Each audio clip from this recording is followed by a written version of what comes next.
everybody, my name is Hannah and this is Pepper and Pine, and I have a recipe to share with you today.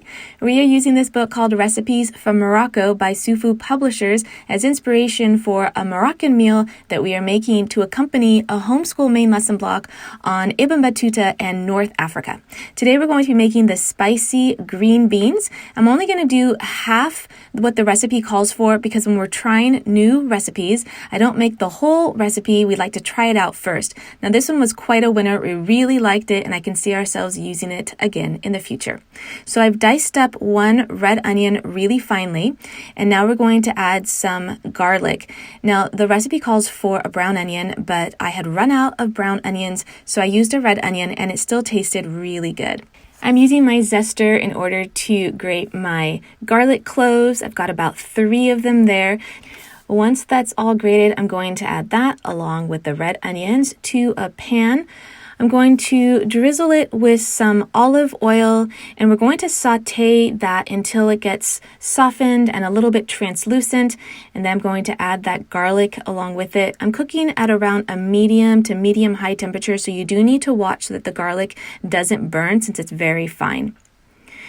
In the meantime, I am going to cut up some tomatoes, and the recipe calls for about 6 tomatoes, but we are only going to do half the recipe, and I'm only going to use about 2 tomatoes.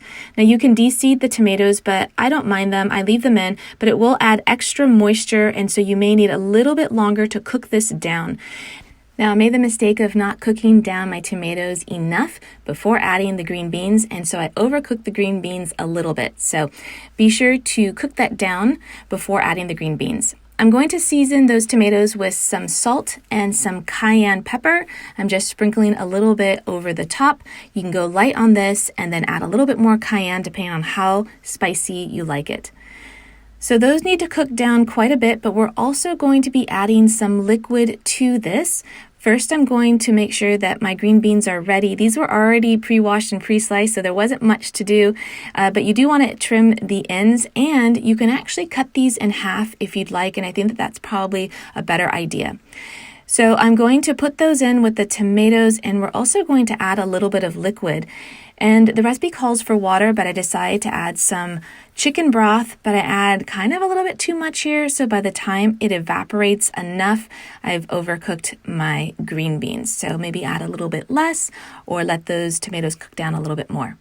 While that's cooking, I'm going to chop up about 1 tablespoon to 2 tablespoons of parsley. That's going to be a garnish that we're going to add a little bit later.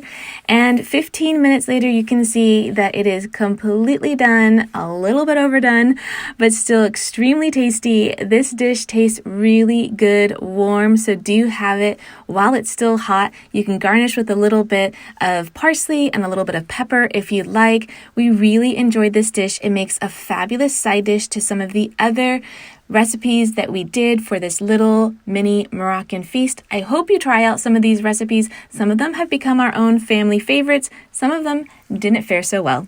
If you'd like to check out some of the other recipes we've done for this North Africa and Ibn Battuta main lesson block, you can tap on the screen right now. That link is also in the description box below. Don't forget to check out the blog post that accompanies this video for more information. That link is also in the description box below. And if you'd like to see what we're eating and how we're homeschooling on a daily basis, you can find me on Instagram at Pepper and Pine.